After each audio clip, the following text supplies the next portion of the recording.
Hey everybody, welcome to the Renaissance English History Podcast, episode 37 on the changing economy in Tudor England and the rise of the iron industry in the Weald of Kent and Sussex. Before I get started, I want to remind you about this amazing tour of England that I'm putting together and invite you to come on this once-in-a-lifetime experience with me. A good friend and I have put together a tour company called Big World, and our launch tour next spring 2016 in just about 6 months, is English cathedrals and choral evensong services. So we're going to be visiting places like Cambridge, Ely, Bath Abbey, Salisbury, and Winchester, with a lovely day spent in the Cotswolds and in Cirencester as well. And at each stop, we're going to have both a historical tour in the morning and then free time to explore in the afternoon. And then we'll gather back together to attend and listen to the evensong service in the chapel or cathedral, wherever we are. We're capping the tour at just 12 people, and there are still some spaces available.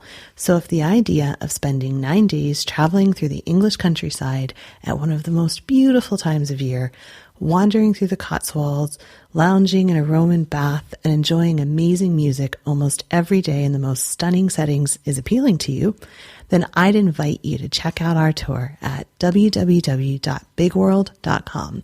That's www.bigworld, all one word, .com. Thanks so much, and we can't wait to travel with you.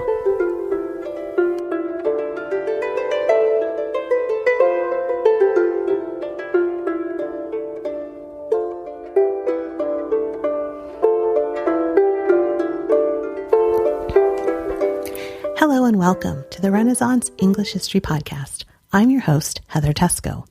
Just a few reminders as we get started. First, if you like this podcast, please rate it in whatever service you use to listen to it, whether it's iTunes or Stitcher or something else. It's important because it helps other people find the podcast and decide if it's something that they want to listen to. Second, there are now show notes available for each episode up at www.englandcast.com. So again, go to www.englandcast.com to get the show notes. And also, I'm having a giveaway of the book that I used for this episode. So you should go there to enter as well. And it's called The Weald and Iron Industry by Jeremy Hodgkinson. It's a really fascinating book. And go to englandcast.com for show notes and to enter the giveaway for the book. And finally, last bit of admin, you can now call or text the listener feedback line, which is 801-6-TESCO or 801-683-9756. You can use that to leave feedback, show ideas, nice thoughts, anything like that you'd like to leave, holiday greetings. You could sing a Christmas carol. That would be fun. So yeah, anything like that. On to the iron industry of Kent and Sussex. So one of the main reasons that I find the 16th century so fascinating is because we see this theme, this movement towards becoming a more modern society. So if most of us had been dropped in England in 1483, we would have had a really difficult time surviving, I think. It just wasn't the England that we know now. And it looked not really that much like our England. It was a very different medieval society. But if you fast forwarded your time machine to, say, 120 years later, and if you put us down in 1603, I think that we would have had a much easier time of it. Now, of course, many of us would probably still wind up being burned as heretics, and I'm pretty sure that I would have been declared a witch. Still, this was an England that would have looked much more familiar to us. There were books, for example, pamphlets, Shakespeare. Society was becoming more secular in a way, and people were beginning to question the divine right of monarchs. An anointed queen, Anne Boleyn, had been executed, an anointed queen executed for the first time in British history. And the religious institutions that had predated even the conquest had been dissolved. And all of these changes were leading to people becoming much more questioning of the monarch and the idea of divine right. And of course, if you gave it another 120 years through the Enlightenment and the scientific revolution, we would really feel much more at home landing in England in, say, 1723. But still, in 1603, we would have recognized England. And I find that change over the course of 3 generations between Henry VII, Henry VIII, and then his children, Edward, Mary, and Elizabeth, to be one of the most fascinating times in history. And it's the reason why I love this period. And the changing economy, from one that's being largely based in agriculture to this tiny little minuscule growth of industry, the beginnings of the Industrial Revolution, the iron that formed the cannon that defeated the Spanish Armada, is a really big part of that move to modernization. So that's why I really find the iron industry, as it is in Kent, really interesting, and why I want to talk about it. So let's talk about it. Iron ore deposits are found in the Weald of Sussex, and it's an area between the North and South Downs. It actually crosses through Sussex, Hampshire, Kent, and Surrey. And the area was once covered in this large forest that in the Middle Ages was actually the home of bandits and highwaymen. If you look out over the countryside now in Sussex, you won't see this thick, dense forest anymore, because the forest was used for charcoal that powered the forges and the furnaces, and the forest largely disappeared. So Romans had introduced mining and smelting the iron ore, and it had been happening for centuries. Julius Caesar mentions it. It had been going on for a long, long time. The work was really long and really arduous. Actually, up in the show notes, I have a link to a video that shows how it would have been done in the kind of ancient times. It involved having the charcoal and the iron ore smoldering for days before anyone could recover any iron that could then be beaten into shape. There was iron making in the Weald in Saxon times. The Domesday Book, if you don't know what the Domesday Book is, it's the book that William the Conqueror actually commissioned to inventory everything in England. He wanted to know kind of what he conquered, and so he sent out people to go around to every village, every town, and write down what was going on there and the people who lived there and the money and the houses. And it's an amazing book because we still have it. It's this snapshot of life just post-conquest. It's amazing. But the Domesday Book mentions iron ore and forging once in Sussex at a location near East Grinstead. And in the Middle Ages, the production of iron grew, but it wasn't until the late 15th century when water power began to be used for forging iron and the introduction of the blast furnace. This new technology came from France, and it allowed iron to be heated hot enough to be turned into liquid and then cast into shapes, kind of like a mold, right? The technology, like I said, came from France, and it was operated by skilled immigrant workers. And a blast furnace was a much larger and more permanent structure. And instead of just a few kilos being made, you could have closer to a ton. But more ore and charcoal were required. And also there was a need to operate the bellows by water power instead of by hand. And that meant that ponds had to be created to store the water. And in addition, the higher temperatures in the furnace meant that a different kind of iron was actually being produced. And a second process, the forge, with its own pond and supply of charcoal, was needed to refine the iron because cast iron was brittle. It needed remelting and hammering at a finery forge to convert it into wrought iron that we know that's really highly durable. And so forges used water wheels to power the bellows, to remelt the iron at a high temperature. And also the water wheels were used to turn these huge mechanical hammers to pound the iron into these really short, thick bars. And the hammer was attached to the water wheel. It could pound the iron up to 60 blows per minute, so once a second. It was really an amazing piece of technology for the time. The first blast furnace in the Weald, and probably in Britain, was operating by the end of 1490 in Buxted in Sussex. The furnace and the forge at Queenstock were being worked on the Archbishop of Canterbury's lands. And 6 years later, there was another blast furnace built, thanks to a commission by Henry VII at Newbridge. And it was built because of a potential war with Scotland that was going to require production of gun carriages.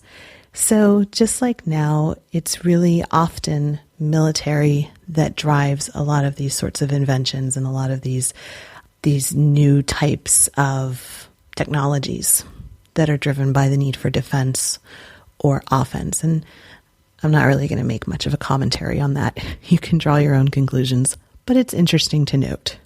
So the skilled work was largely carried out by immigrant ironworkers from France and from Belgium. And during the first 40 years of the 16th century, there was this huge migration of founders, finers, and hammermen. They came to England in part because of the rising price of wood and a lack of investment in the iron industry by the government of France.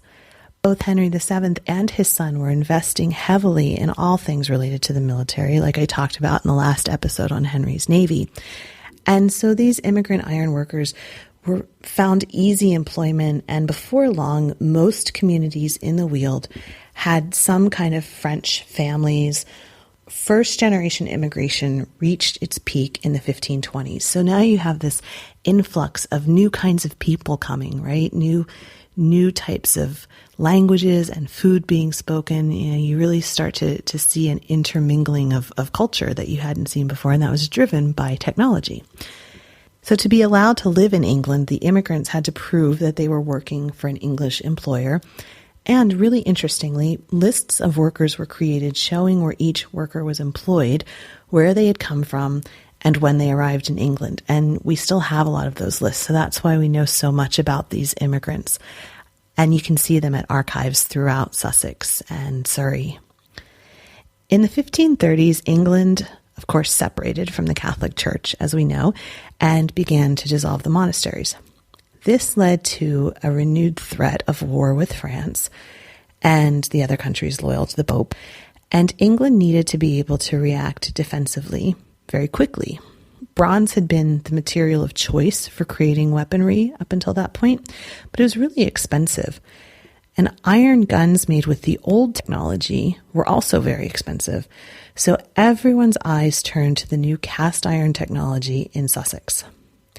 So there was this guy, William Levitt.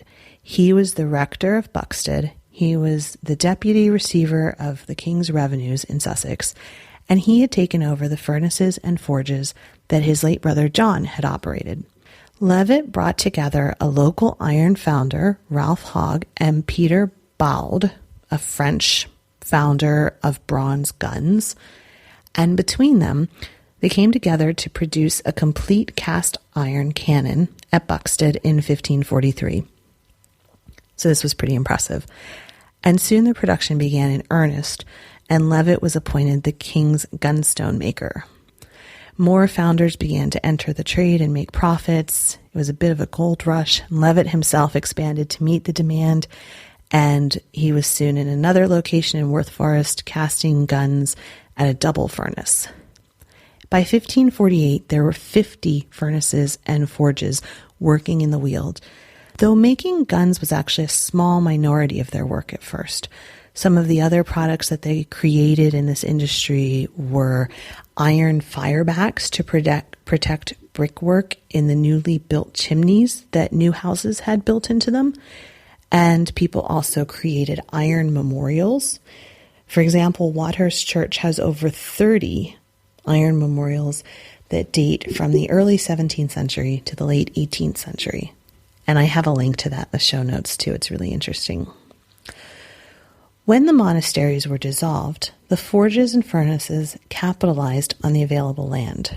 For example, when Robertsbridge Abbey was dissolved in 1538, Sir William Sidney purchased the site of the abbey and opened a forge. Within 2 years, work began on a furnace and the forge, and in 1542, the vicar of Penhurst sold land for a second furnace 8 miles away.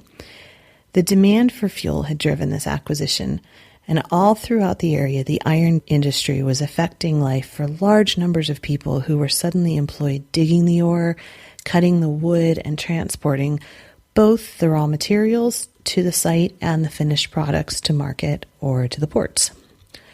The need for wood, for charcoal, was a key part of this industry.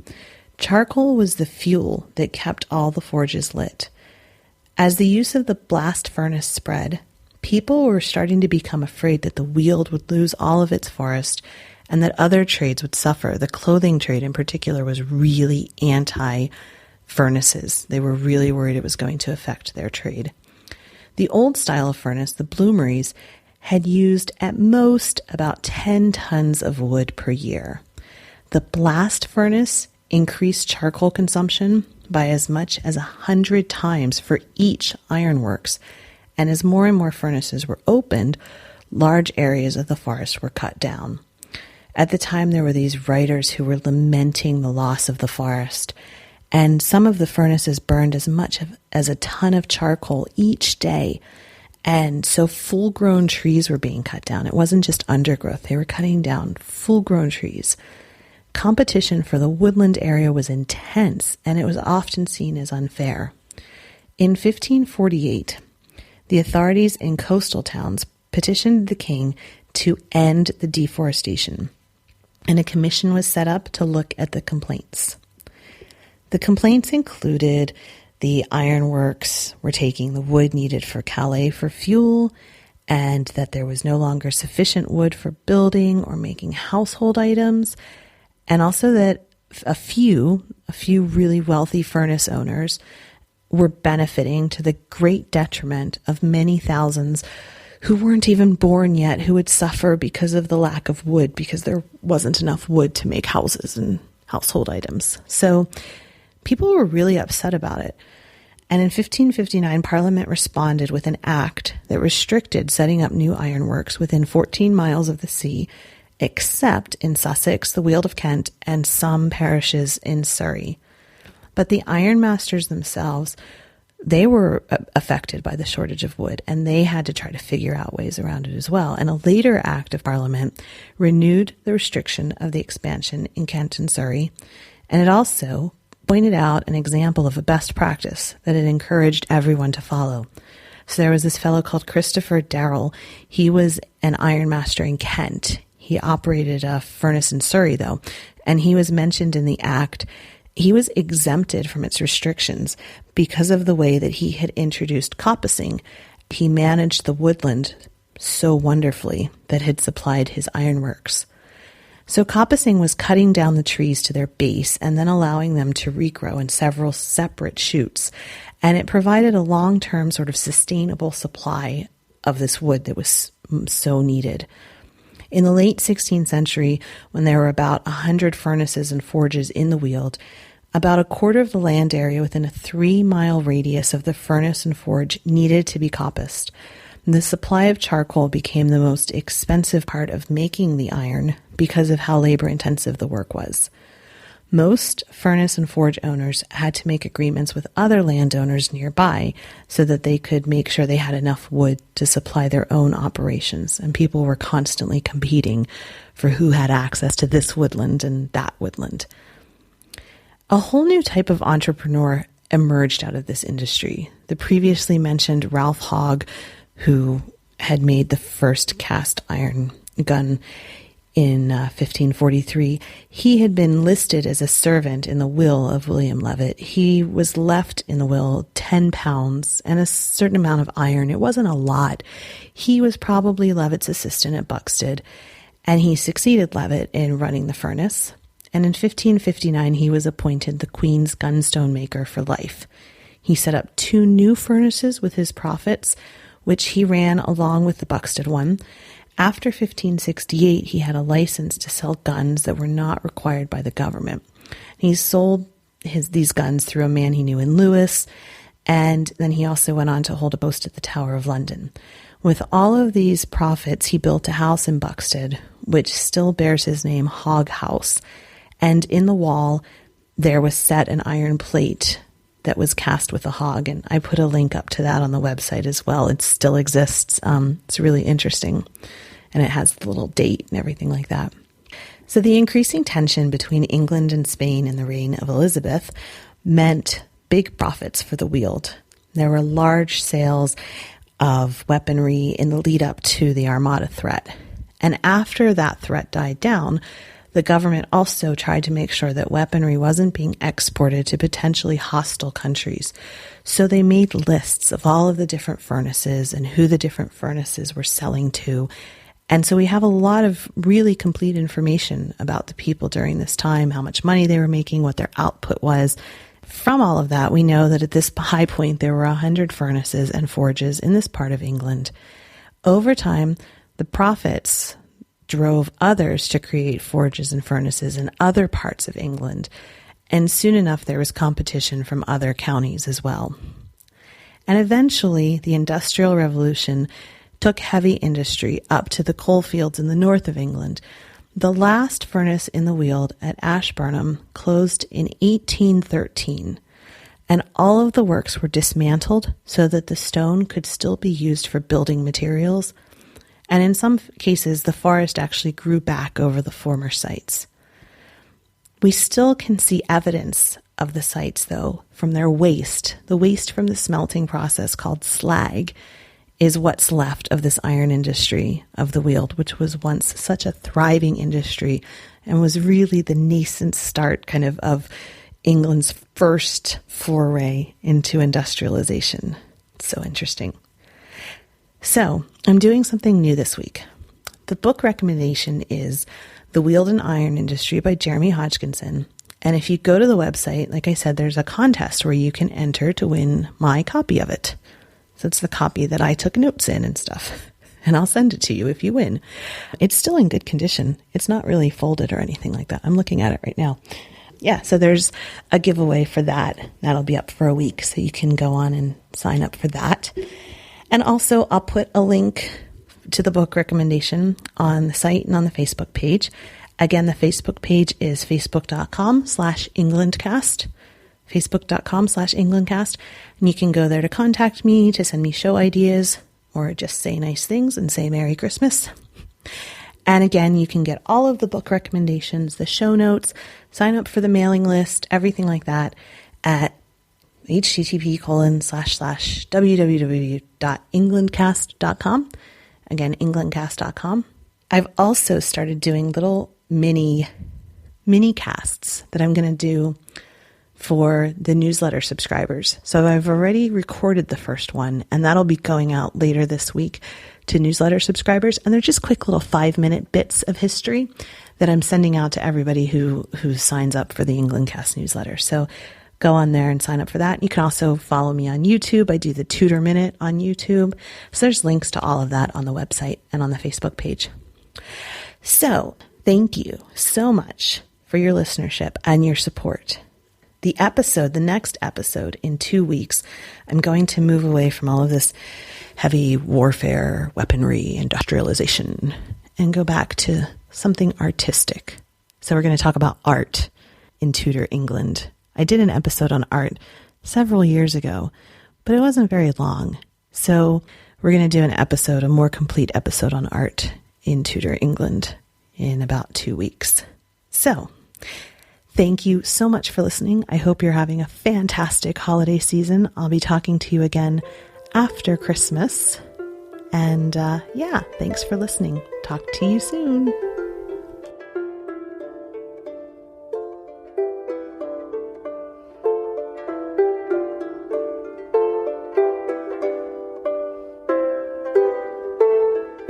Blow, northern wind, send for me sweating. Blow, northern wind, blow, blow, blow.